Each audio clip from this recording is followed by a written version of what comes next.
Hello. My name is Callista, and welcome back to When the Night Comes. In the last episode, Camille discovered how hunters were made. Indeed, they have been drinking the blood of creatures, being made into monsters when they were just children. Now, what else can we learn? What could possibly be worse than that? An order was formed. People who had known of the creatures' existence before the day of revelation. People who had befriended them, worshipped them, even. They formed the agency, the First Enforcers. They studied the way vampires can infect us, the way lichens can curse us. It's simple biology, a touch of magic, and they have a carefully curated weapon on their hands. I do not know how long it took them to perfect it, and I dread to think how many lives were lost. And it was truly only a matter of time until someone took it too far. I just never thought it would happen in the place I called home. Yeah, Harry. Harry took it too far. I look at him, and he waits expectantly, watching me with a furrowed brow. Someone in Lunaris. Camille, how have you not figured it out yet? Who would James care this much about? Camille. To be fair, she just has had a very shocking revelation. She's realised she's not as human as she thought she was. Okay, I'll give her the benefit of the doubt this time. Slowly, all the pieces begin to fall into place. Fiyero, Alcar, Aya, Azazel. Creatures captured needlessly. Hunters missing and dying. Oh God. I need to go back. I need to find out who and stop them to protect. I ball my hands into fists. My heart a hammer in my chest. My head spinning. Something is wrong. James reaches out with wide eyes, but his hand passes through me. Breathe, Camille. My vision blurs and I feel everything around me falling away into darkness. Something is calling out to me, a force pulling and tugging, violent in its desire to bring me back. James? He looks defeated, but he stands a little taller. Though he still smiles, and my heart aches for him. Our fallen hero killed simply for being kind. You have so much left to do. It's not your time. Not yet.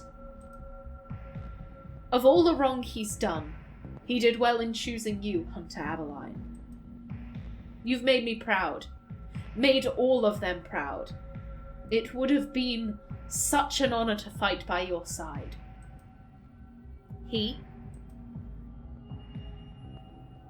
James stands stoic and stalwart. I'm not certain where I am, and yet he remains with poise, somewhere in between, and still as strong as when he was living. Something tells me he's waiting. For what? I'm not entirely sure, but I hope that whatever it is, he finds it. His peace, maybe. Tell Harry that I love him. Then, with a smile, he slowly fades away. Oh God! I feel so emotional right now, Jesus! I need a minute. Oh God, I really like that. This has been my favourite chapter. Chapter 7. I think this is chapter 7. This one has been the best one so far. I absolutely loved this. Hello. I wake in an unfamiliar room. My vision still blurred, and I carefully push silky soft sheets off my body and stand. My legs are weak, and my muscles are lazy and impossibly stiff, almost as if I haven't used them for a little while. I gather my wits and head for the door, and I carefully make my way down a set of stairs when I sense someone's calming presence. This has to be August's house. Yep, August. I steady myself with a palm pressed flat against the wall, and I see them sitting upon the sofa with a book in their lap and their head in their hand. August? They startle, jumping up and immediately turning to look at me. Their eyes are wide and tired, and after a moment to process that it's me and not an intruder, they cross the room and wrap me in a fierce embrace, fingers curling in my shirt, their face nuzzling against the warm crook of my neck. I was so worried. I missed you. The voice acting, oh my god. Yeah! I'm fine. The thirst. August's voice actor is amazing. I don't know who it is. I think it's Jonah something or other. I salute you. I breathe them in. Lavender and a faint hint of smoke from the fire that crackles in the hearth. They pull away, still holding me tightly, almost as if they didn't think they'd get to again. How long have I been out? They take my hand and guide me to sit down. The cushions are a welcome reprieve from the effort of standing, and they take a seat in front of me, not letting go of my hand. 2 days, 3 hours and 42 minutes. Damn, you've been counting down the minutes. Jesus, August. I had to keep a record for your report, of course. Nothing more. Bullshit. You care. Don't lie. I smile at the colour that sweeps across their cheeks, their lie obvious but flattering. Of course, accuracy is important. Suddenly I remember my injury, the gut wound that would have likely been a death sentence unless magic was involved. August watches, their brow furrowed in confusion as I reach beneath my shirt and press my fingers to the place below my ribs and find nothing but smooth, unmarked skin where blood had once coated my hands and stained them crimson. Ezra. I nod because of course Ezra healed me, and likely expended the little energy that he had left after the ritual to do so. Right. And you, are you okay? I almost want to reach out and check, to study every inch of them and ensure nothing dared to hurt them. I'm fine. A few bruises here and there, but you took the brunt of it. No thanks to me. Oh, sweetheart, No, that's bullshit. You helped. You did everything you could. Camille is the hunter. She's the frontline fighter. She's the tank. Tanks get hurt. Yes. I take their hand, tugging it into my lap and by proxy urging them to shift closer. I lock eyes with them, gathering all the conviction I have in me to ensure that they cannot doubt themselves. I wouldn't have defeated that thing without you there, August. You were incredible, and we stopped it together. They clear their throat, studying me for a long, long moment before they speak.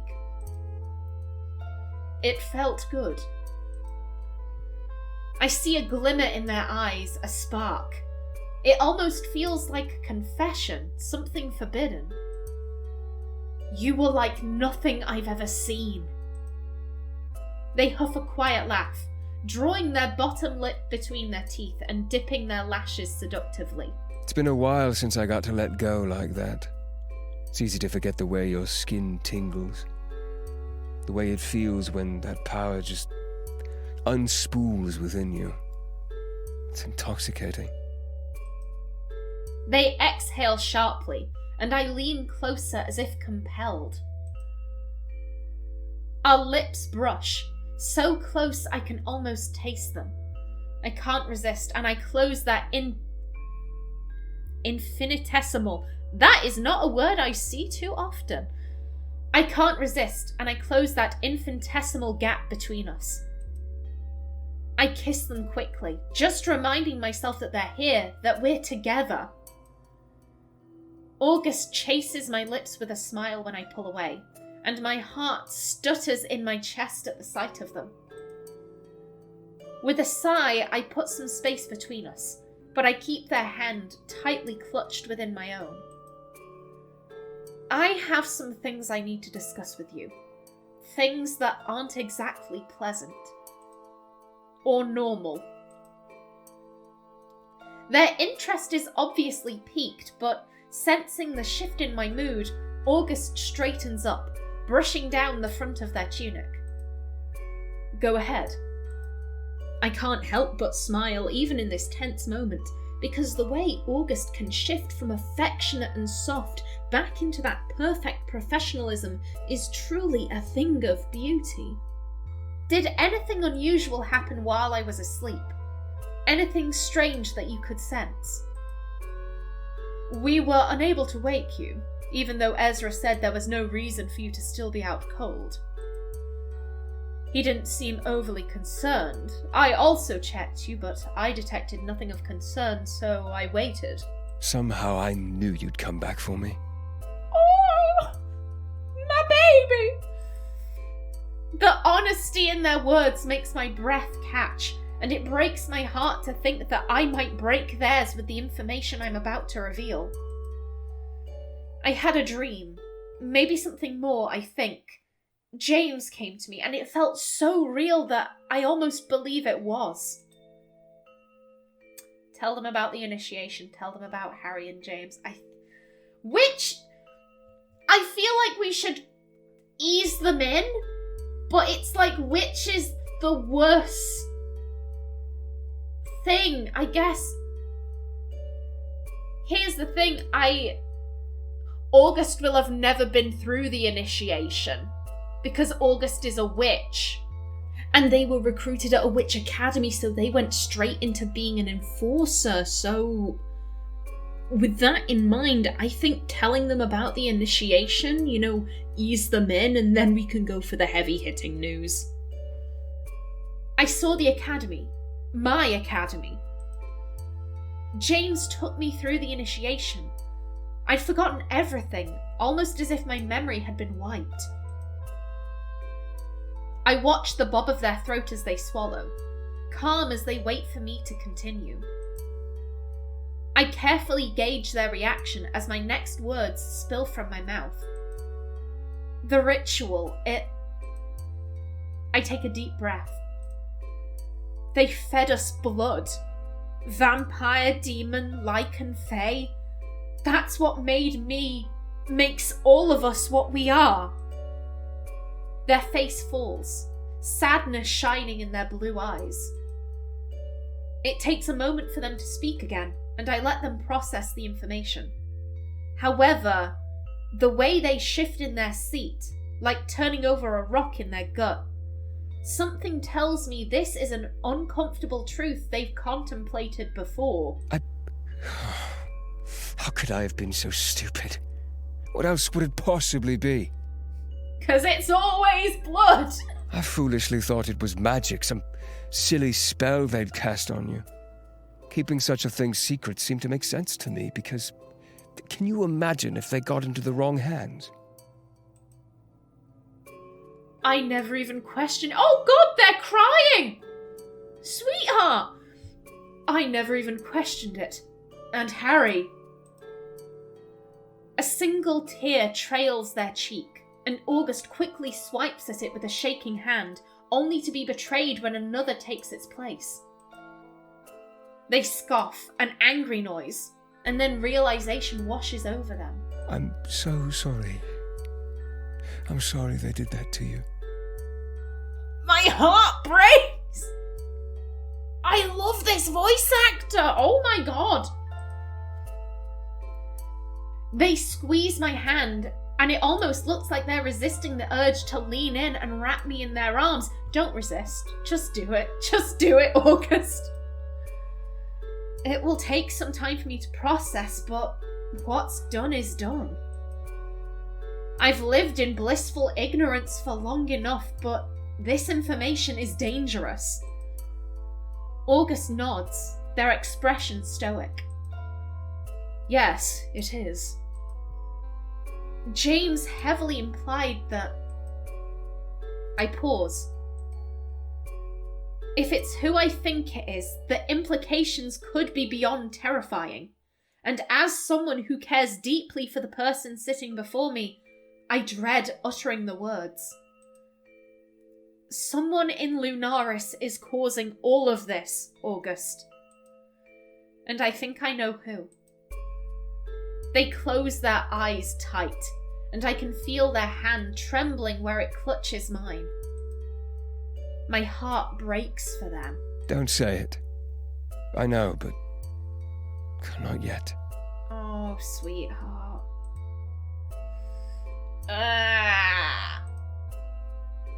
I saw Harry and James together, as if James was trying to tell me something by showing me pieces of his memories of them. They were so happy together. They almost reminded me of us, an easy mutual admiration and affection. August smiles, lighting up at the thought. They were happy. James was a kind man, a brave hunter. He brought out the best in Harry. I return their smile at the sentiment, but again, the jarring truth comes back like whiplash. He wrote Harry a letter the night he died. James asked him to think about what he was doing. August tenses, their brow furrowed, and then their shoulders slump in defeat. They shake their head in blatant disappointment. Are you sure this was all really James? Not some trick of the mind? I smile sadly, and August almost looks embarrassed to have suggested such a thing. Sorry, I just cannot comprehend it. James holds a lot of guilt over what happened, over him not killing the creature when he had the chance. He hesitated, and you and I both know that isn't something hunters can afford to do. Hesitation means death. I nod, remembering James's words, his disappointment in himself. The thing that killed him, or the person that killed him, he knew them. That's why he hesitated. That's why he died. We fall into a contemplative silence, and I give August the time they need to digest the things I've revealed. It's a hard pill to swallow. Hurting them was never my intention, but to leave them in the dark, even until morning, feels so much crueler. Eventually, I move closer, and August gravitates towards me when I rest my hand upon their thigh. I'm sorry, August, but we'll fix this. All of it. I've nothing to apologize for. You've been dragged into this mess, and I can't possibly fathom why. Because the creatures won't do as they're told. They're wild, they're feral. Harry never learned his lesson. He's continuing his experiments. And that's why Camille is here. That's why he specifically requested Camille something in her track record or personal history indicated to him that she would be a good fit for his next monster. That's why she's here. If they stop themselves, our gaze is locked. I know what they mean, and I cannot understand it either. Why me? Why anyone? You killed that thing, and I wish it stopped there, but clearly we have a lot more work to do. I focus upon the moonlight that filters through the small crack in the curtains, casting the room in a gentle glow.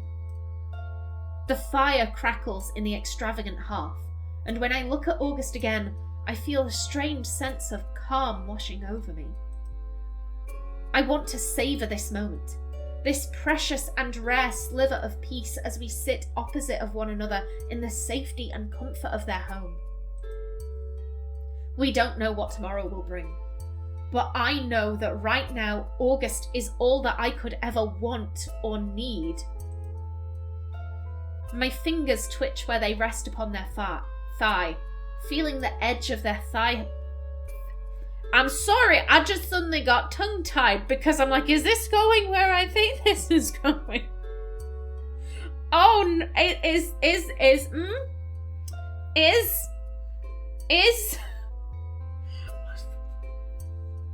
I don't want to narrate this if it is. I feel so awkward. Here's the thing, I'm not a particularly, like, sex, ooh, no, like, I'm not that way inclined, but it's like when you're watching a film or a TV show and you're with your parents and a sex scene comes on and you're just like, Jesus Christ, no, make it stop, anything but this. That's how I feel right now. I'm like, I don't want to narrate the sex scene. Like, what? Is this going where I think this is going? I will. I won't back down from a challenge, but I'm gonna feel awkward as fuck whilst I do it. My fingers twitch where they rest upon their thigh, feeling the edge of their thigh boots against my thumb. I smile, hearing a quiet stutter to their breath when I tighten my grip, just a little. Thank you for letting me stay here. I had to make sure I was here when you awoke. I even slept on the floor, you know? Aww, why didn't you sleep on the couch? I laugh, quirking a brow in disbelief. It is a nice floor though, but there's a couch! You didn't have to do that, I wouldn't have minded. They cover my hand with their own, pressing down, wanting me to touch them. I think this is going where I think it's going. Oh no! Will you stay tonight? The way they're looking at me makes me ache. There's a gentle flush blooming and spreading over their cheeks and their chest like spilled red wine. Please. The voice acting. Ah! I'm dying. It's fine. Oh my god. What am I about to narrate? I'm gonna do it. I'm so sorry. I'm sorry. I laugh when I feel awkward. Okay, do it. Okay, breathe, Callista, breathe. Okay. Instead of using words to respond, I tentatively reach out, tucking my fingers underneath their sash. August assists in its removal, and it falls away, draping over their thighs. Is that a yes, General? Please stop! I never thought I'd say that! What is life? Okay. I'm calm, I'm fine. They sink back against the cushions, clever fingers unhooking the silver clasps of their tunic, their eye contact unwavering. Yes. August slowly begins to shrug off their layers, reaching for the buttons of my shirt to even the playing field. I lift a single hand to cut the line of their jaw, watching the colour of their eyes shift from blue to vibrant violet. I brush my thumb over the beautiful, smudged shadows beneath those glowing eyes. Knowing a mere touch can do this to them, I can't help but wonder what ways August would react to more Camille. They bite their lip, the gesture enough for my attention to refocus. We should go upstairs. August pushes the shirt off my shoulders, and I let it fall forgotten upon the floor. No, I need you here. Right here. Okay. I'm fine. If you could see my face right now, Jesus Christ. Okay.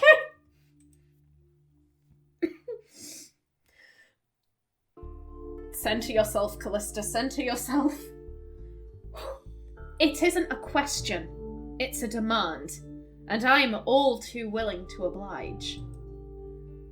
The thought of dragging myself away from them right now is painful, and so I press ever closer. Also, why not? Why not? Then I kiss them. August makes a low noise, something trapped deep in their chest, when they kiss me back hard. Desperate, like parched earth opening up and accepting the rain. Though we kiss only for a moment, something heady still thrums between us when they withdraw. I fix and hold eye contact with them and run my hands up along the leather of their boots, up over the tightly tied laces. I tug at the knot that binds them and smile when it doesn't give way. So how exactly do I get these things off? August hums, looking at me in a way that threatens to set my skin alight. I tend to leave those on, actually. Oh shit, okay! Camille! We're thinking the same.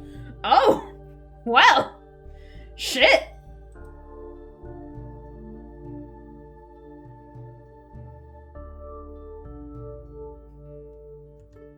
And there's my thumbnail. Thank you. I leave the boots as instructed and pluck a few of the buttons of... I'm getting tongue-tied. It's fine. Everything's fine. I leave the boots as instructed and pluck a few of the buttons on their shirt open with deft fingers. I stare at the creamy, deliciously smooth expanse of their chest and splay my palm over their sternum. August holds my hand in place, their heart racing frantically beneath my fingertips. They release me and reach to run their trembling fingers over my lips. Stop looking at me like that. With thirst? I huff a quiet laugh, shifting closer, our noses brushing. Like what? They survey me with a narrowed stare, leaning back more. They dip their lashes, dilated violet eyes edged blue, watching me. Like you love me.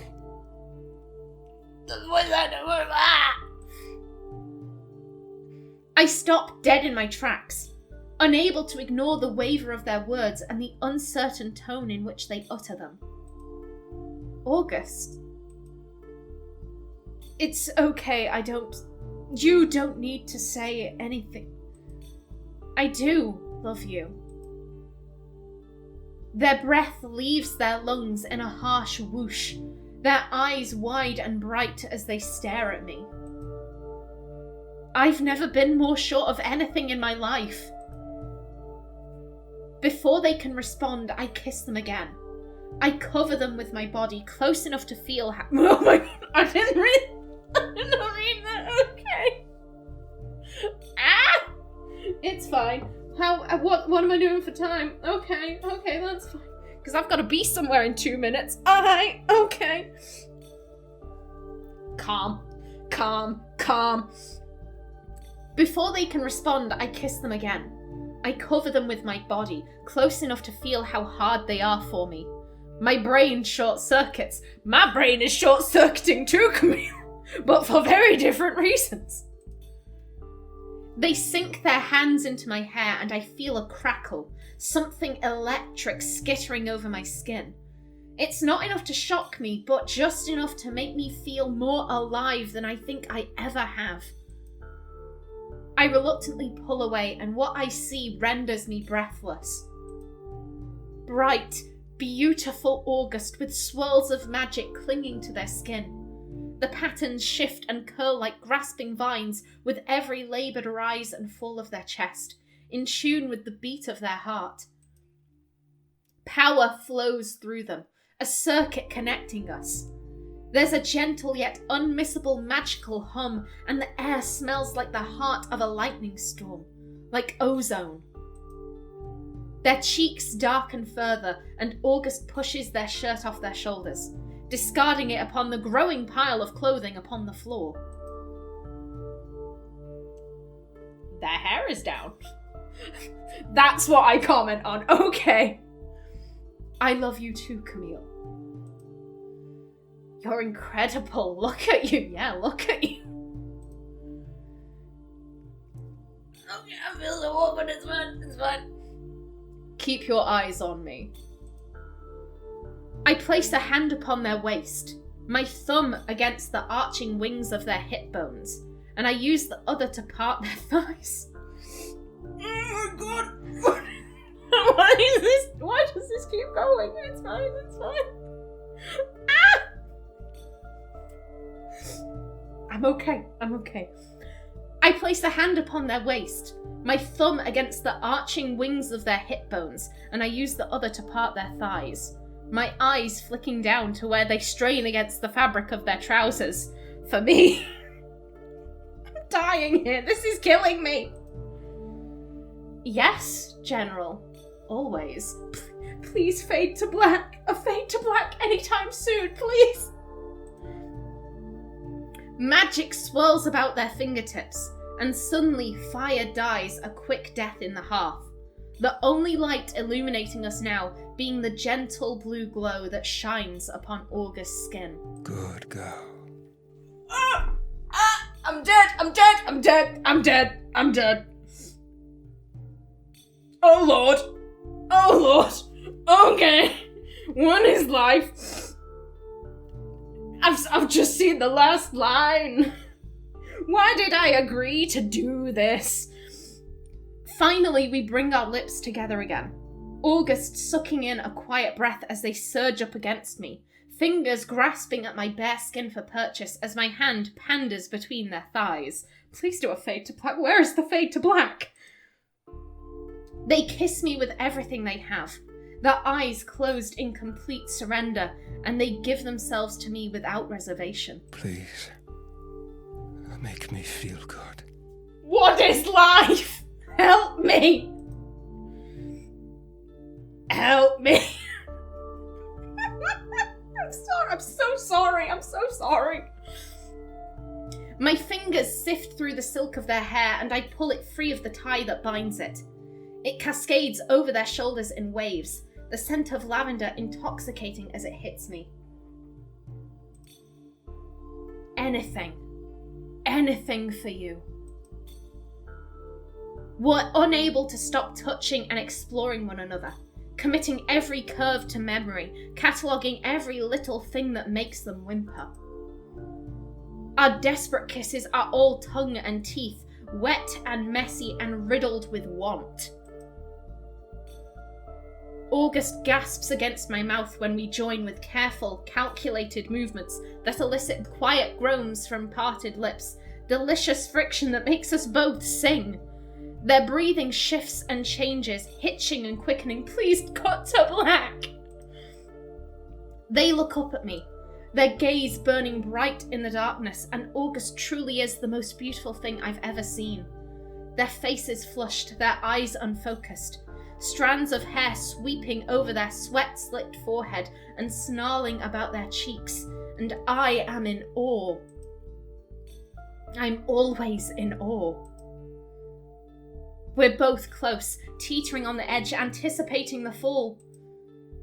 They muffle a groan against the crook of my neck, their fingers digging hard into my back as their toes curl against the cushions, and they let that again.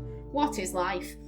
They muffle a groan against the crook of my neck, their fingers digging hard into my back as their toes curl against the cushions, and they let that sweet thrill of release wash over them. The whole room is alight, the magic that skitters across their skin flickering with the rapid thud of their heart, and I feel electric. Camille. The heat of their body, the weight of their love, and their unflinching trust, all of it is more than I could ever have dreamed of. It's almost as if this is where I'm supposed to be, and I let myself get lost in August, basking in the impossible joy that they bring me. That we bring each other. I follow them swiftly over the edge, and I don't look back.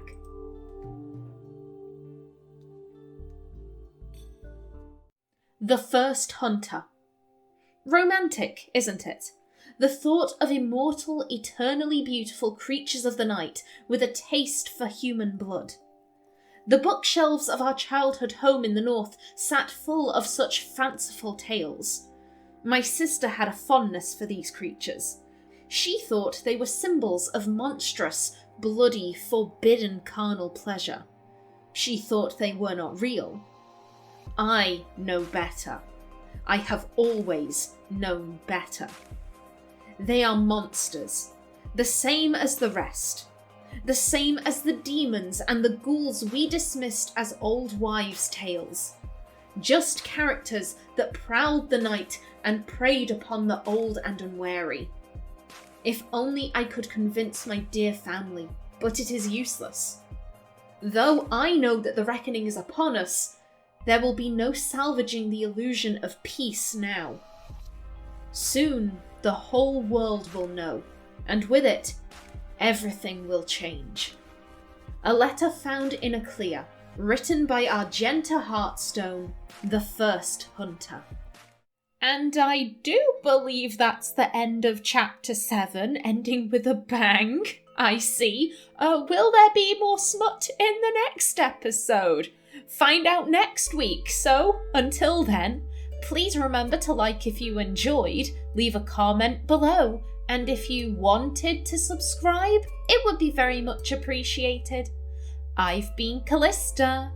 Thanks for watching, and see you in the next episode.